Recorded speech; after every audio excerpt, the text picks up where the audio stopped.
Hello, brothers and sisters. Welcome to Center of Light, Center of Divine Unfoldment and Reinforcement. Good to see you on this powerful sacred night. I'm still having some issues with my audio technology. It drops out a little bit, so if you hear me, just pause and come back to where I left off. This is what's happening. I'm going to be doing a workshop really soon, Passion, Sincerity, Humility, and Vulnerability. We're going to dive deep into the fire. This workshop, I'm going to bring forth the details really soon, and probably within this week when I do my one-off presentations that I'll always do almost every night for many, many years. Why? What else can you do when you're locked inside your house? But I'm locked inside of myself and having a blast, having a good time doing it, hanging out with you beautiful, sexy human creatures. What else is there? Tonight I have a fantastic show for you. I have a wonderful guest that came highly recommended by Gavin Lee Davies. Her name is Mariel Forde Clarke. Her contact are in these forums. Please go stomp all over her pages and let her know that you exist. We're going to be talking about her near-death experience as well, foretold, and her new book, Where After. I have nothing else to say. Let's get it right down to some Center of Light radio business. Let me tell you about my guest tonight, Mariel Forde Clarke, and her new book, Where After. Since her near-death experience in 1992, Mariel Forde Clarke has dedicated her life to exploring the mystery of life and death. She has studied many cultures where the afterlife is considered our true home.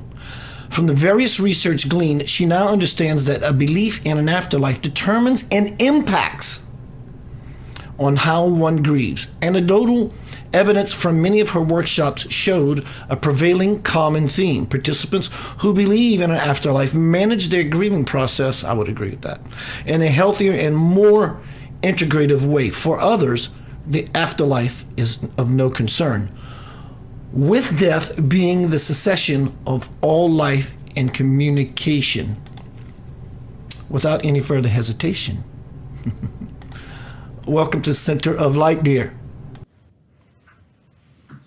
Thank you, Gavin. It's a pleasure to be here, and greetings from the western shores of Ireland. Wow, I hope that one day I can get out. You'd be, as they would say in Irish, a Céad Míle Fáilte would await you. 100,000 welcomes, Keith. I would love to get there. That would be great. Let's dive right in. It's very early in the morning there for you, isn't it? It's just after 1 a.m., Keith, but it's okay. We're lively birds and bees around here in Ireland. How do you want to start? I mean, I could start off with some bullet points, but I'd like you to make your grand entrance. What happened in 1992? In 1992, I had been diagnosed with cervical cancer, and it was very extensive as well. And apparently, I died on the table, and I had, for the want of a better word, I had a death experience rather than the near-death experience. I actually died and was pronounced dead. And a few days later, my surgeon said to me, he said, "You were one lucky girl," because he said, "You were gone." And he said, "Somebody in a higher power must have overlooked you and was minding you." And ironically enough, my father, whom I had an amazing relationship with, he had passed on the year before. So I have no doubt it was him that, made a divine dispensation to the Father, to God, to save me. And then my quest as to why did I survive? Why did I not die? I was in this beautiful place. I was in this beautiful peace and serenity. I was in a vacuum of undiluted love. I was in magnificent light. There was no pain. There was no anger. There was no stress. There was just serenity and peace. And I needed to be there. I needed to stay there. But obviously, God had a different plan for me, which is only really, really unfolding now, all these years later. That sounds lovely. Let me ask you this question. It's probably a question that no one's ever going to put to you. Here on Earth with a nervous system, we feel. And many people I've spoken to who have crossed over, they feel this amazing bliss. How does that work? I mean, not that you would know the scientific or the metaphysical answer of that, but how was the feeling? Was it who you were? The feeling was that I was out of the physical body. It was like I had, the physical body was obviously on the operating table, and it was my etheric body, my crystalline body that ascended, that transcended or ascended into the light. And it was I was energy. I was a ball of energy, and I was surrounded by a nucleus of magnificent energy, which was like, to me, I would describe it as a God light, a God energy, a God presence. It was just a beautiful place to be. There was, like, as I said, there was no fear, there was no pain, there was none of the earth attachments like anxiety or stress or strain or anger or frustration. All of that had dissipated, all of that was gone. There was nothing but pure tranquility and serenity and bliss. So that's how I would have described it, as an energy ball. Was this a continuing experience? Did you seem to be there forever? Did you seem to just get a glimpse and get slammed back into the body? How was that for you? The ironic thing about it is while most NDEs have huge commonalities, they all, I mean, for me, I didn't go through the tunnel. I wasn't sucked into a tunnel, which is one of the main commonalities, but I was drawn into this most magnificent light. It was just, and I did hear this most beautiful celestial music. I would call it music because that's my physical earthiness calling it a music. It was sound, it was vibration, it was frequency. And that was my experience, whereas some would have the experience of looking down on their bodies and just seeing doctors performing resus on them and just saying, stay with us, stay with us. I didn't have any of that. But some of the main commonalities within DEs would be seeing yourself floating above your body, being called and drawn through a tunnel, going through a light, and from experiences that I have with clients who have had NDEs, they would have heard people say to them, it's not your time. They would have gone as far as a bridge and they would have been stopped and told, no, you can't come any further. You have yet work to do on the earth. And a lot of the NDEs with children, the main reason children come back, and this is from I've only had a few children in my profession that has had near-death experiences, but one of the common things was why children come back is they don't want to upset their parents. So there is different, there is huge commonalities on NDEs, but they vary slightly, but the common trends would be drawn into the light, being told it's not your time, crossing a bridge or not being allowed cross it, crossing a riverbank, not being allowed cross it, meeting loved ones who have already gone before you, and saying you have work yet to do. And some of the beautiful doctors, Keith, that have had their encounters with death and been brought to the other side, they have told about the same kind of commonalities that their near-death experience brought them, and their journey into the light, into this beautiful vistas in the heavens, and coming back then and being afraid to talk about it for some years. Wow. I've been to such places. Life during life, I guess you can call it, instead of after. And I know the subtlety and the power and the beauty that's always there. Did it seem, when you were there, did it seem like a remembering, a coming home, a homecoming, crossing the bridge to the soul? Did it seem like such for you, like this is where I belong? Or did it seem just brand new for you? No, absolutely. For me, I was home. I had returned to the place where I had come from. It was a familiar territory. It was a familiar vista. It was a familiar place there was nothing strange about it. I knew this place. I have been obviously in this place many, many times throughout my many incarnations on earth, but to return to it in that form where I was on the operating table and then to be drawn into the light of my own soul self and be in the presence of this energy was beautiful. I felt I was there forever. I felt, even though it's only moments in time, it's, I think I was only 45 seconds fully dead in real term, in, shall we say, in human figures, in human time. But 45 seconds was a long time to be able to, or was it 55 seconds? I'm not quite sure. I need to check the file. But to me, it was an eternity being there. And it was a place I didn't want to leave. And the beauty of it now is that I can go back. I don't have to die to revisit this beautiful place, this heavenly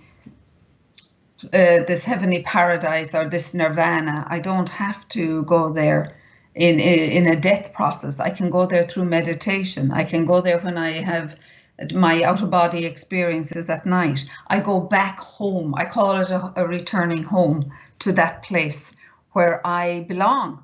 And we all belong there, and we all will return there, whether we believe it or not. This is the beauty of it, Keith.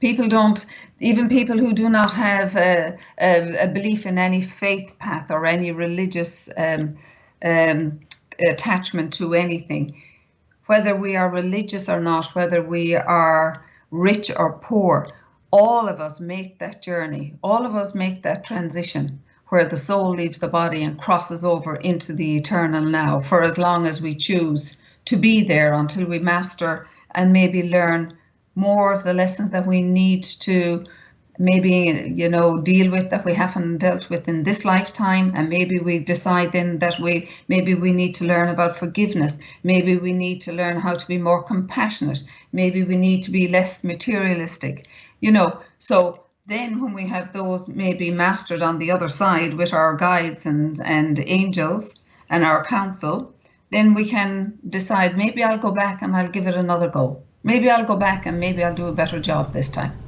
So needless to say, you no longer have a fear of death. Oh, no, I can't. You know what, Keith? I have an amazing bond with the other side. I connect with my angels, my guides. I have one of my ascended masters that has been working with me for many, many years is Mother Mary. And Mother Mary, and it's not, I know some people would say that's hugely religious. I'm what I would call very spiritual, even though I was raised Catholic. And coming from a very strong Catholic background, had a lot of negativity attached to being a Catholic because of my schooling. I was reared and educated by nuns, and they were quite harsh. I was punished a lot for questioning, a good God, a loving God, rather than a God that was going to punish me if I sinned. So my sins were always, I told lies, I stole the ball of my brother, but I was going to be punished for all of this, So the nuns didn't do a great job on me, in the sense that they didn't convince me that God was going to punish me. I learned very early on in time that there was a loving God, an unconditional God that was going to forgive me no matter what I did. Yes, I was going to have to make a greater effort in my life, but I wasn't going to be punished for trying. Your book was recently released, yes? That's right. Only bestseller number one? Number one bestseller? Not yet. Not yet. One. Not yet. Number one in reincarnation on new releases, and number two for Kindle at the moment. Fantastic. Let's talk a little bit about this book. What is unique about it, Whereafter, your new book, and how does it differ from others in the terms of science, medicine, and spirituality? That's a very loaded question, Keith. But this book is very different in the sense, Keith, that it doesn't have chapters. when I had my ski accident, my spirit guides always have a way of getting my attention. When I don't give my attention to my guides, when they're trying to give me a message or impose some kind of thing that I need to do, they will always force my attention by creating a situation where I have to take stock. So I had a ski accident in 2018, which rendered me more or less invalided for some months. So I had to finally sit down and write about the workshops, the night classes, the weekend workshops that I would run on death and dying, on loved ones a whisper away, spiritual awakening, the journey of the soul. And these were workshops that I was gleaning information from my clients, from my participants. These were workshops that I got a lot of my information of why people were suffering so much after the death of a loved one. And the book, then I just woke one night in the middle of the night, as I do, as spirit does. So they always choose the middle of the night to get my attention. And I was shown a jigsaw of this book, Whereafter, even though that wasn't the name I had chosen at the time. And I was shown how it was supposed to bring comfort, it was supposed to bring healing, it was supposed to help people to start questioning the mystery of life, and to, if they look hard enough, they will find that there is an afterlife, that there is a God, there is a loving presence that overlights us. And when I started to write the book, then I realized, oh my God, I said, there's no chapters. But I was given the headings, and I was given the three main parts to the book. And the first part was the scientific proof that near-death experiences are real, that the afterlife exists through science, through medicine, and through my own spiritual experiences with clients. And the scientific proof is incredible. I mean, the scientific proof is so solid, it is so factual that it cannot be disputed. Even by the biggest skeptic, they would have to really, really question, maybe I need to look further into this. Maybe there is something out there after all. Maybe there is something. Maybe I just don't die, and that's it. So there is huge scientific based on many of the doctors, and I could talk about Dr. Raymond Moody, who did huge research into near-death experiences, and he has put studies and research, life after life, in one of his first books, and he was open for huge ridicule and exposure. No more than Elizabeth Kubler-Ross when she said that there was life after death in the 60s, and Dr. Raymond Moody came along in the 70s, and he said, that there is indisputable evidence here. It cannot be overlooked. It cannot be argued that people are having near-death experiences, and they are having vivid recall of what happened on the other side, even though they had been pronounced clinically dead. The same way is with one of the wonderful guys that did years and years research was the Dutch cardiologist, Dr. Pim van Lommel, and his research after people being clinically pronounced dead, and when they were brought back, they were able to talk about what the doctors were actually saying when they were trying to resuscitate them, what was happening with conversations out in the corridors with families. And he realized that there was so many commonalities in all these people that had been pronounced dead that he had no choice, but he was guided to research it and to do case studies on it, and hence he put forward a huge case for the afterlife. And his main thing was that consciousness survived outside the body and it existed beyond the brain. So that was a huge finding, and one of the major scientific evidence in medicine to prove that there is an afterlife. Did you have a life review? Oh, not in this. No, not in this. But I've had, through regression therapy, I've had a life review. I have. I've been a skeptic, as I said, because I have a scientific background, and my scientific background would have been, to question everything. And so I have had a life review through a past life regression, where I had seen another lifetime where I had actually died, and my life review was about self-empowerment and forgiveness in this lifetime. And I have to say, this lifetime has been a huge learning for me. It has humbled me, not alone with the people that I have met, but I have become more humble as a person, because I've had to look at my own self, my failings, my shortcomings. I've had to look at where I have gone wrong in my life. I have had a failed marriage, if you could call it a failed marriage, but I would have called it a huge learning, a huge awakening. And where could I have improved on that? What did I do that was, and that was a huge thing, Keith, as well for me. When I was going through, after the breakup of my marriage, I was, every time I would come to a chapter on forgiveness, I would lick my finger and I'd say, forgiveness, forget it, no way. And I'd lick my finger and I'd flick through the pages, and I said, no way, sunshine. I didn't do anything wrong. I'm perfect, So 3 years later, I had been in London doing an I Can Do It workshop with Louise Hay, and I had been devouring her book on You Can Heal Your Life. Her first book, You Can Heal Your Life, Yes. was the key Yes. that I inserted into the door. When this all started and I got my walk and I was really hungry, the first book I bought was You Can Heal Your Life. And it just, I loved, it's just beyond incredible. It's just, right. And wow. That was mine too, Keith. But when the only piece I couldn't figure out was the forgiveness one.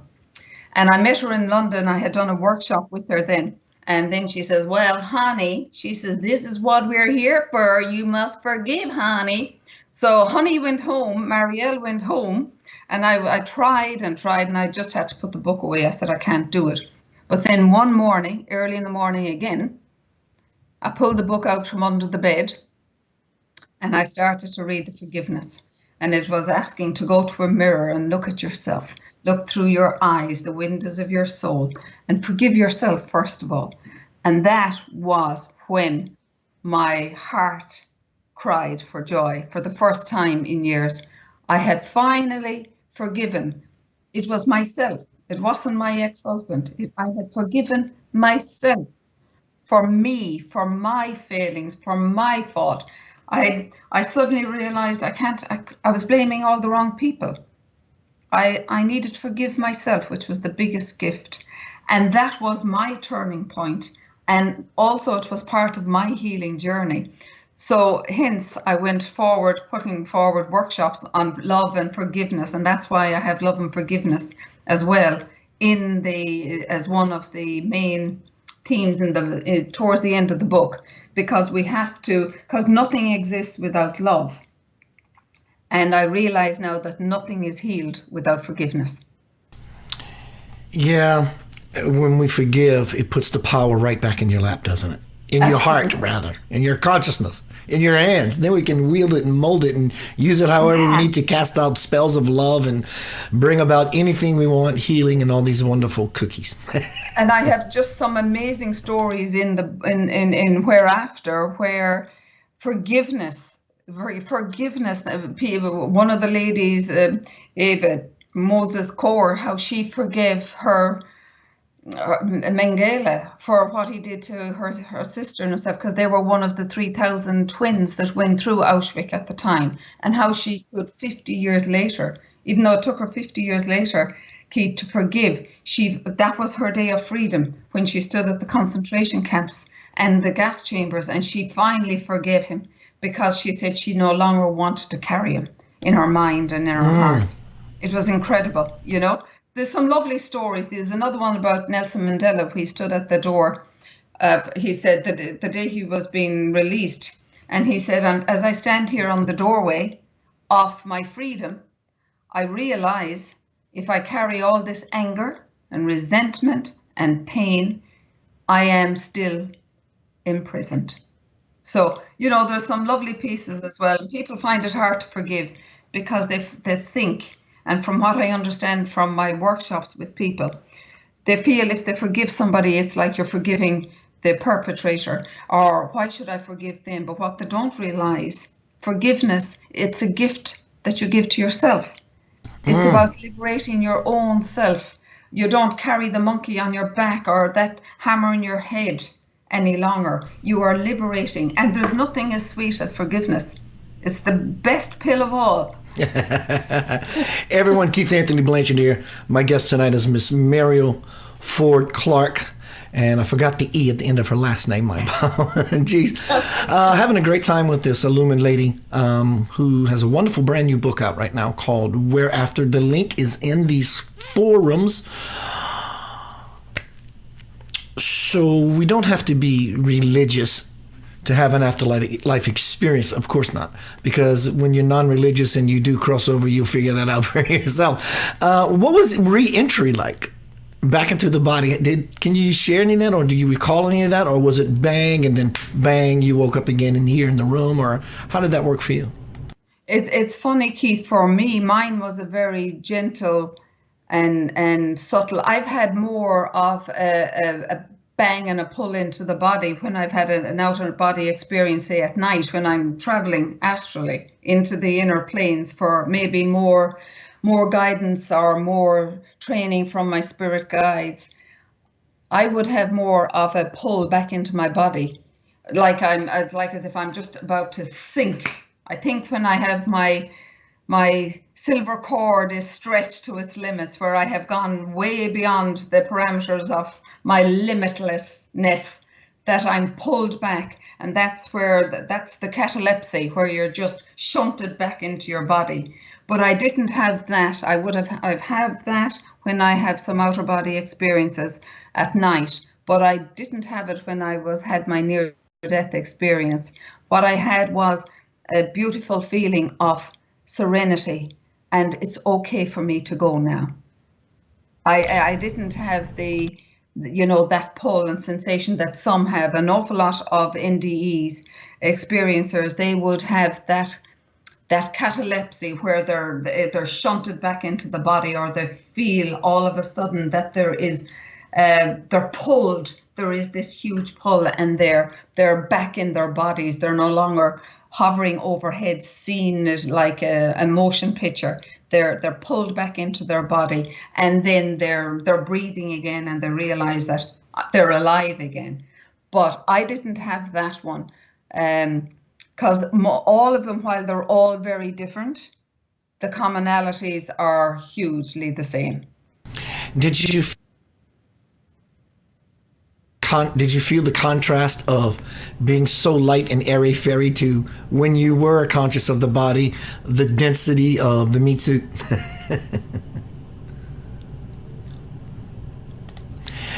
Did you feel the density when you were so light and airy-fairy in the spiritual planes? When you came back into the body, did you immediately tell the difference of density? Like, oh my God, I feel so heavy?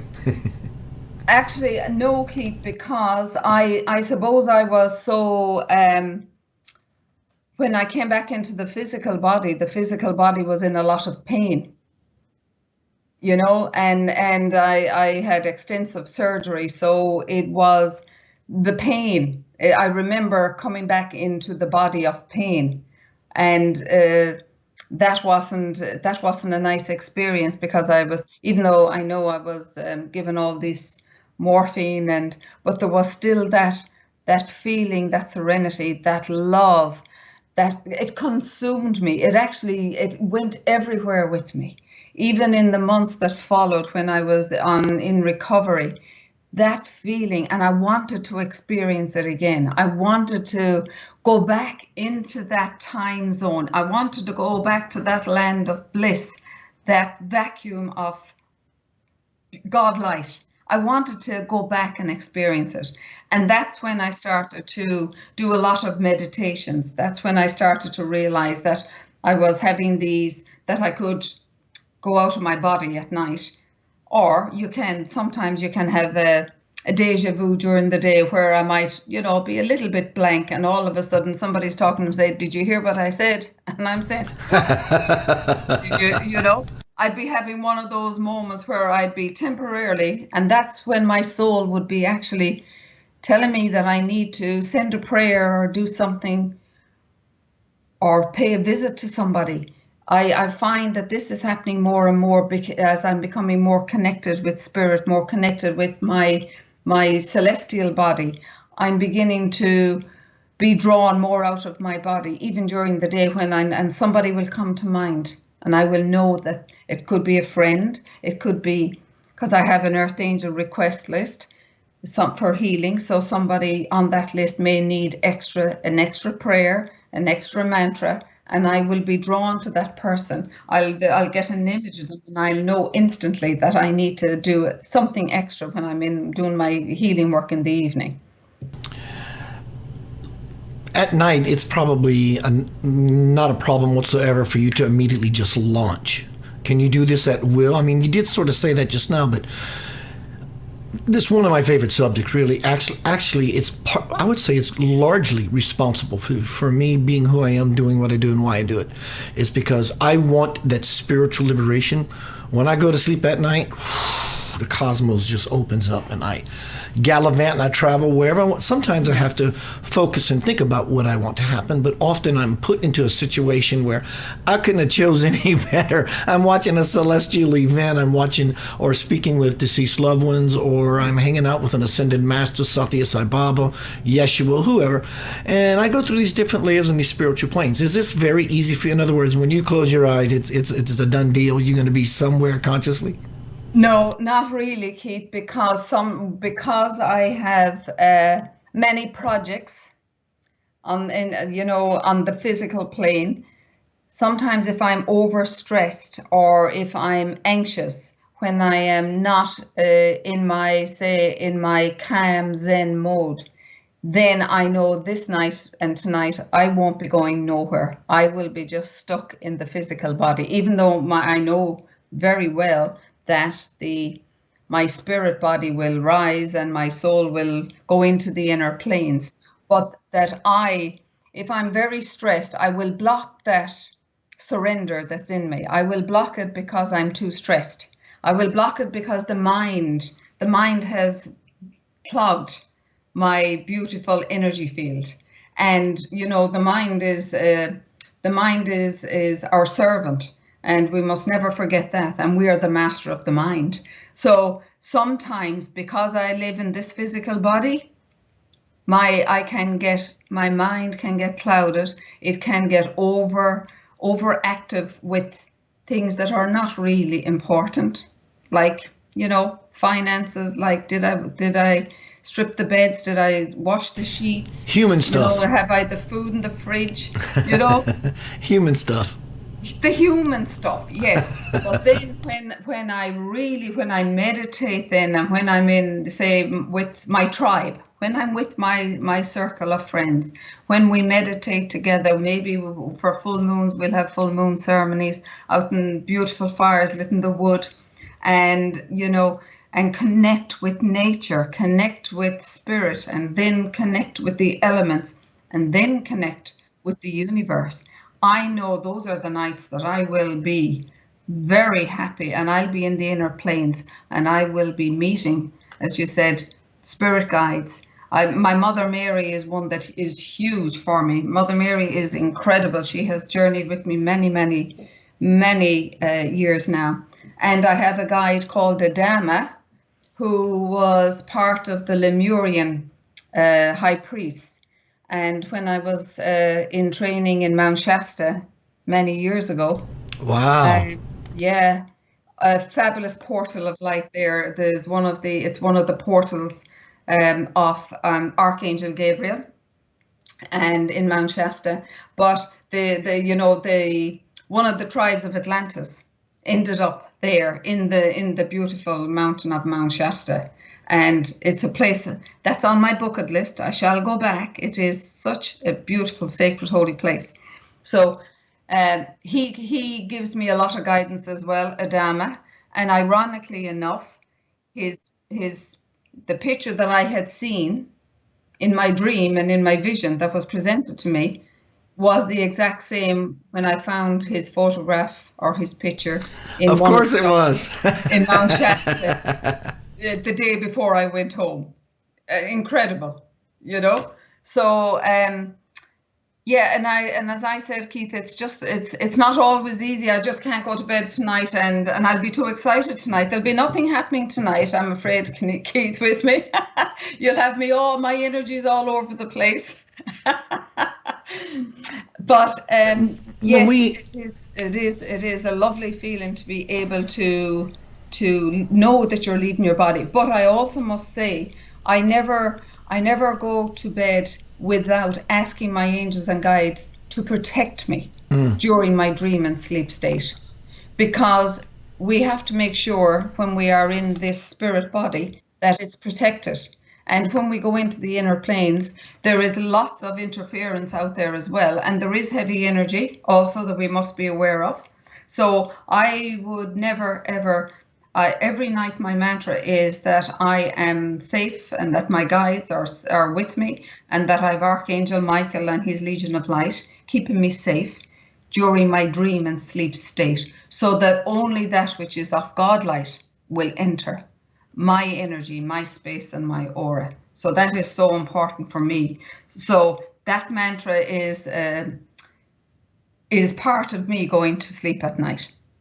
So I know then I'm safe and I'm protected from anything that may be untoward, because there's a lot of other activities, as we know, that happens out there in the universe. And if your auric field is anyways porous, well, then you can become a vessel for something that would be not of the light.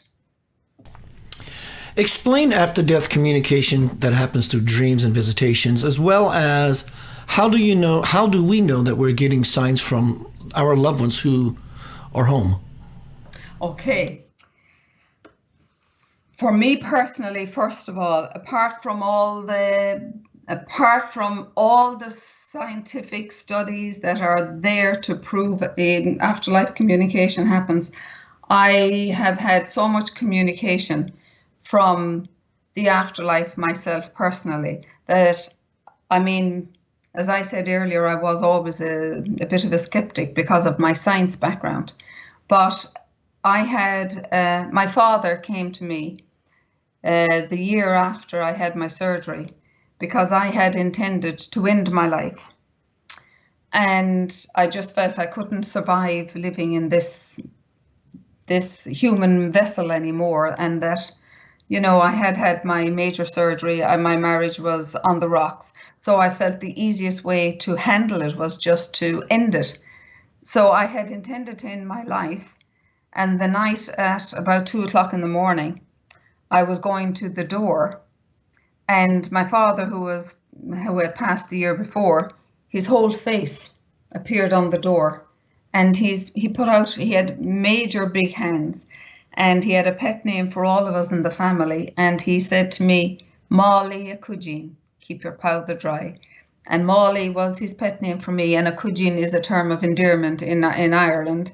And keeping my powder dry was a huge saying of his. When anything go wrong, he said, "Keep your powder dry." So in other words, you think about it and you reset yourself.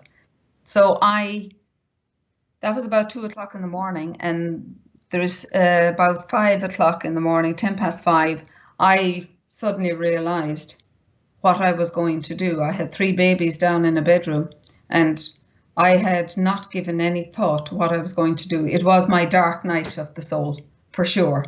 And that was one night that there is 3 hours of that, Keith, that I have no recollection of. I have no memory of what happened between my father appearing at the door and me coming alive on the couch 3 hours later. And then that was my next port of call the next day. I suddenly realized I was shaking, my teeth were chattering, I was freezing, I was numb, and I suddenly realized, oh my God, this is what I was going to do. So my father came and saved me from that. And, you know, when I think about it, And I have it written in the suicide section as well, that if you are meant to be saved, and bless anybody who has lost anybody through suicide, it is one of the most painful experiences. And now I deal a lot with suicide and the aftermath of suicide. But when, clients that attempted suicide, they were going to pull the trigger and a knock came to the door, they were going to take a fistful of tablets and the phone rang or a baby cried. But so all suicides as well, that if they are meant to be divinely intervened, it will happen, as was in my situation. And I needed to be saved, obviously, for a greater purpose, which is only beginning to happen now, all these years later. But so that was my first after-death experience with my own father. And then my brother came to me 6 months after. My brother was extremely psychic, Keith. He was a 36-year-old, and he had set up the International Red Cross in the Gaza Strip. But he had brought with him a statue of Mother Mary, and they were in Palestine or something, and there was gunshots, and their Red Cross Jeep, which should have been having immunity, got riddled with bullets, and he jumped out of the Red Cross Jeep unharmed. Just a little bit of shrapnel on Mother Mary's nose had been knocked off.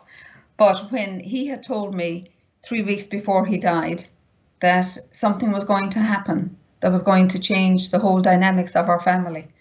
And I just looked at him and I said, Joseph, how many gins have you had tonight? Because he was on holiday. He was home to see my mother, so it was a little party going on.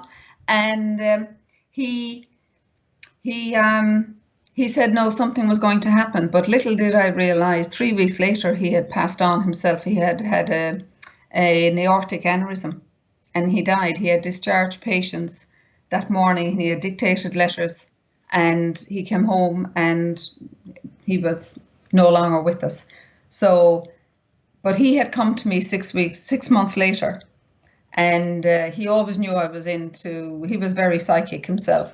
And he said, you need to take care of Mummy. She's not well. Her tummy there's something wrong with her tummy. And I said, now, Joseph, you know me. You have to come to me 3 times and tell me the same thing, or else I won't do anything about it. So he did come 3 times. And by the time I got my mum to a doctor, the doctor said, well, if you told me there was something wrong with your mother's lungs or her heart, because she smoked for 70 years, then I'd believe you. But when I finally got the doctor to agree to send her for a scan, she had hours to live because she had a AAA aortic aneurysm, and there was only hours between her seeing the doctor and going to theatre. So that was another one of my experiences with my brother. So I have personal experience of after-death communications. Now there is huge ones from like Emanuel Swedenborg. He started having communication with the deceased loved ones, and Socrates and Caesar and Aristotle, Descartes, they all had their after-death communication. And they all believed that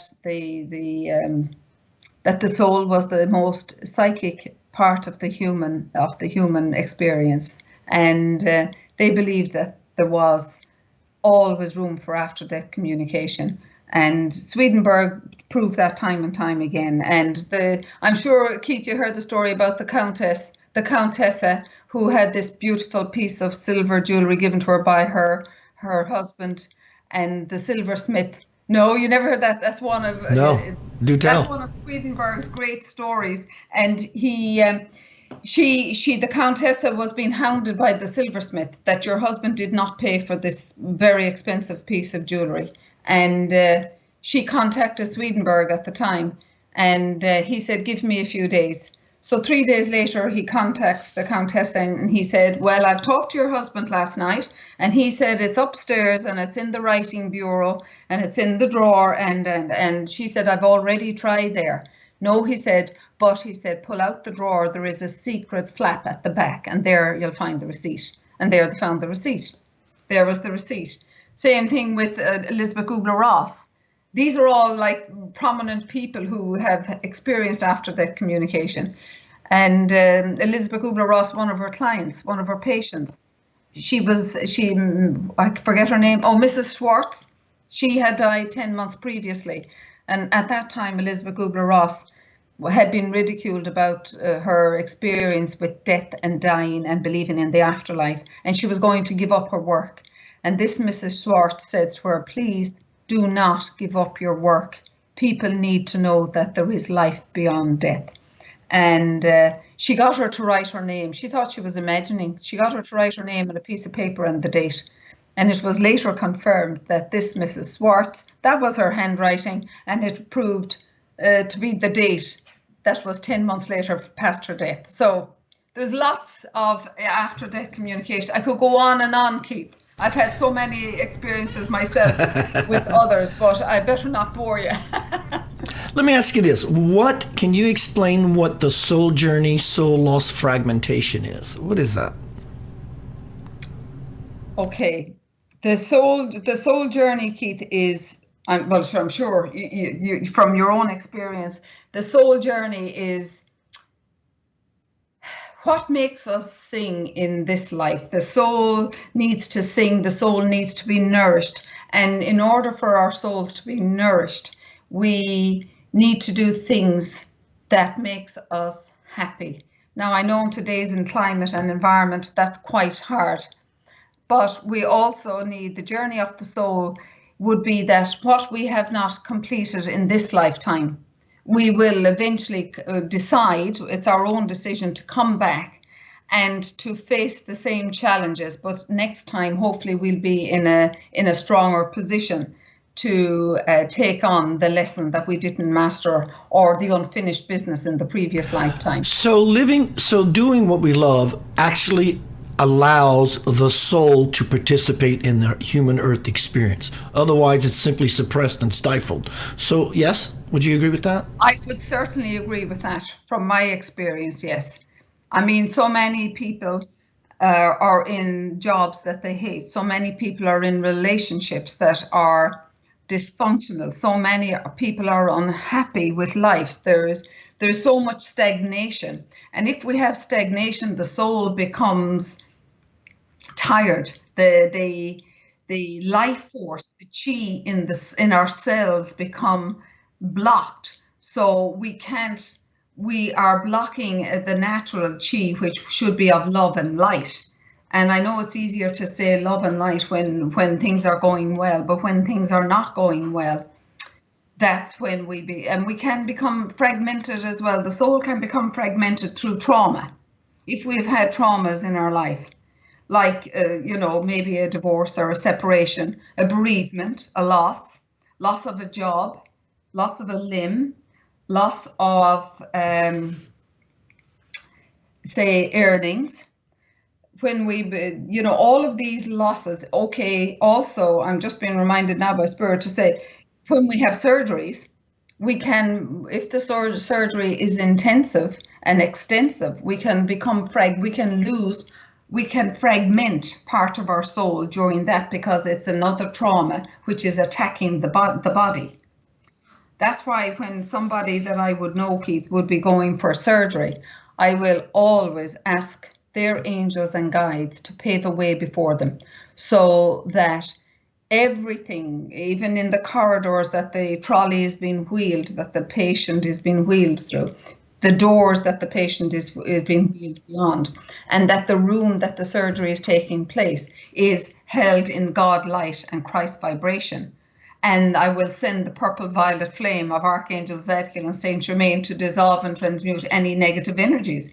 I will send Archangel Raphael to hold the surgeon's hands because he's the spiritual physician, to hold the surgeon's hands so that precision surgery will take place without mistakes, So the soul can become fragmented, and over time, if it's not addressed, or you can feel maybe you don't belong here anymore. That's when something has attacked the body. Soul loss, soul fragmentation.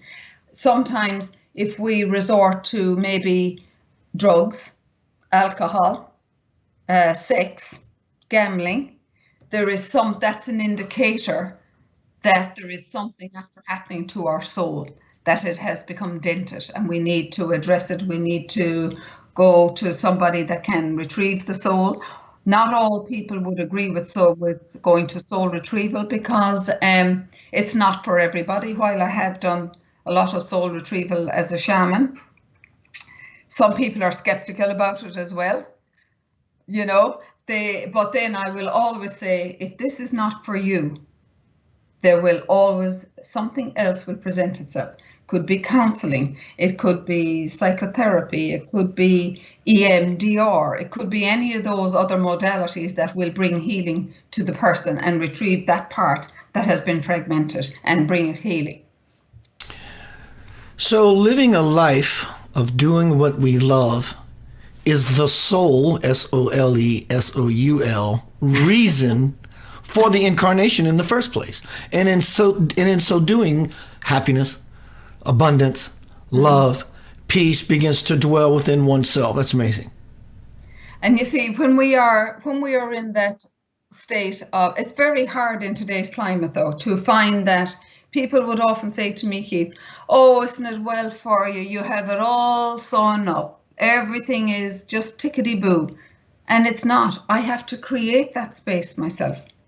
But I don't allow myself to get dragged into other people's agenda where it is dark, where it is negative, where it's not vibrating off the Christ light, where it's not vibrating in a positive way.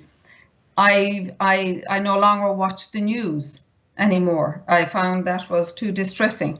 I bless and I pray for all the things that's going on. I have a general map of what's going on. So I pray for all of those things that are going on right now, and send the light to those places. I will light an 8-hour candle every day and send it to the light for people that are suffering in various parts of the world.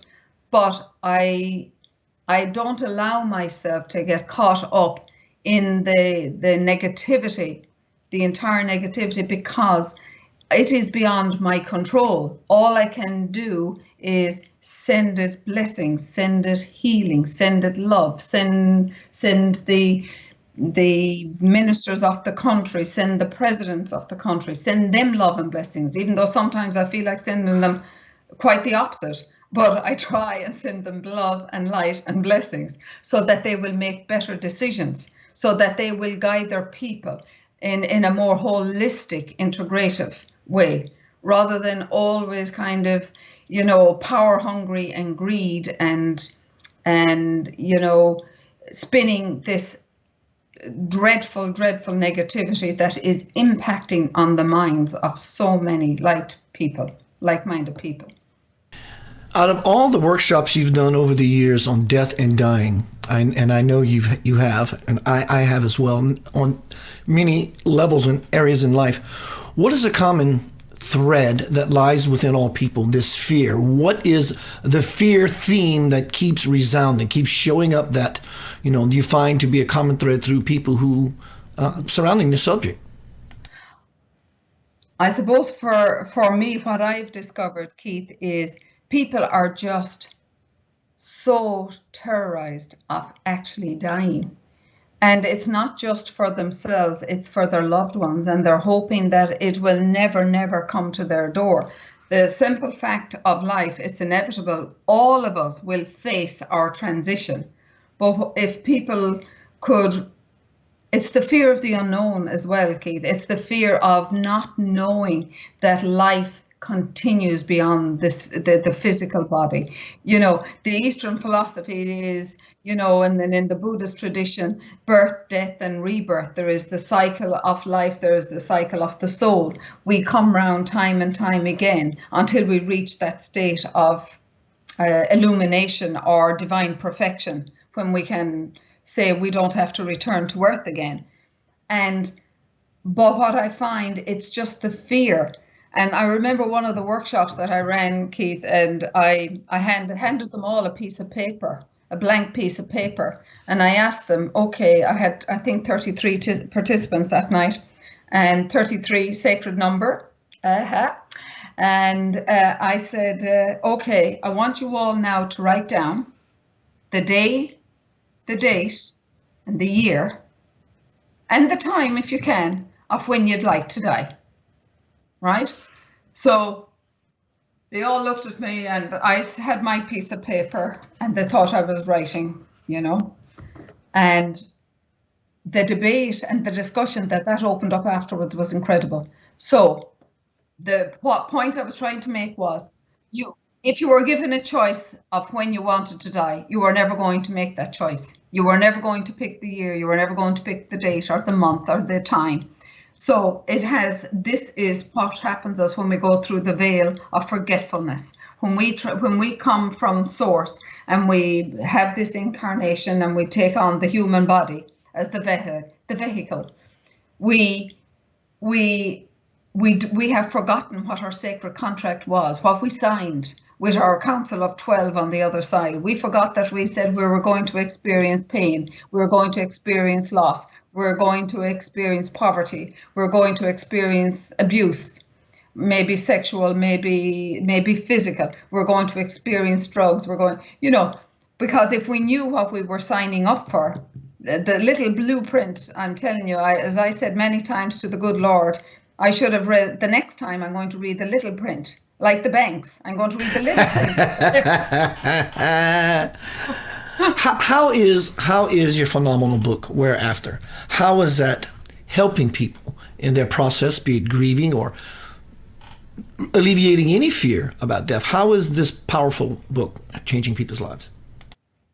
Well, and thank you for saying powerful book, Keith, because the message for me was always about bringing healing, bringing hope. And I think if people had hope that the mystery of life is, while it is a mystery of, of life, and death is part of that mystery.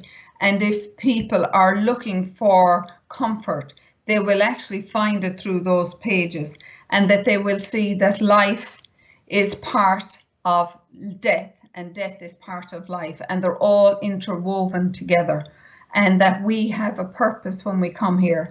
And there is huge evidence to show, both scientific and medical, and my own personal experience with clients over the years, that life continues on, and there is coping skills of where they will find themselves on the healing journey. There is a huge section for children, how to help children to cope with grief, because I worked with Rainbow's programs for many years in my city here, and what came out of that training with the children that I had, it was incredible. And it was tools. Now I was able to write tools to help them and to help parents or a guardian to help the child through a grieving process, rather than tell them to stay quiet, and rather than think that they do not grieve, because they are the silent grievers.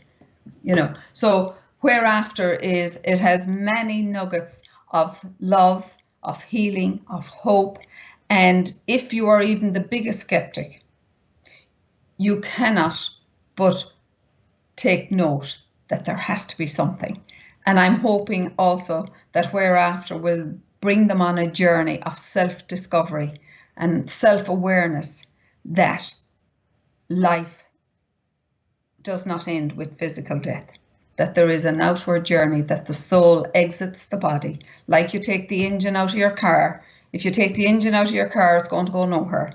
So when you take the soul out of the body returns to the earth or to the fire, whichever is chosen by the family. But the soul lives on. That's the main hope for my book, Where After. What a fantastic interview. I really thoroughly enjoyed my time with you, watching you fall into the fire of your soul and passionately lay out this reality. You made it tangible that this reality is real. It's not some fairy tale thing or some scientific thing that happens and you see tunnel vision because your senses are shutting down. And yeah, I can see how this book is changing people's lives. Fantastic. Congratulations to you. And to those who are fortunate to grab a hold of a copy. Keith, thank you so much for this opportunity. And it's amazing to talk to a like-minded person and to hear you speak of Yeshua in your conversations on the other side. I mean, it's great to know I'm not the only one that's half mad. We're full mad. It's wonderful. If you would, everyone, I've been putting the links to Mariel's contact and websites and stuff and how you can purchase her new book in the forum. Would you hang out with me for a minute while I close the show? I got a couple of questions I need to ask you, if you don't mind. Thank you, dear. Everyone, tonight my guest, Miss Mariel Forde Clarke, without the E. Oops. My name is Keith Anthony Blanchard. I'm always of service. I just want to let you know that I'm going to be doing some more presentations about the upcoming, hopefully not, but likely events, the knocks on the head. Why do we have to go through this? Because we do. You want it to happen, trust me. Winter is coming. I'm telling you, winter is coming. You do want it to happen. Why would I want such horrible possible things to happen? We've been living in a box. In order for the soul, or anything of any sort that means anything at all, it has to expand. Because if we were already expanded, we would not have to go through said events and situations in life. Belief into ever-expanding truth. My name is Keith Anthony Blanchard. I'll be seeing you guys soon tomorrow night. I don't know exactly what presentation I'm going to be doing, but I am open to your ideas. Just know that you're loved beyond measure. Beyond you can possibly understand. It's that which loves you beyond measure that gives you the opportunity to hear, taste, feel, see, sit on the chair, lay in the bed, watch this presentation, and spend time with each other. I'll be seeing you guys soon. Lavender Soul is going to take us on out, and I will see you on the in. I'm looking for my exit side. Peace, love, and light.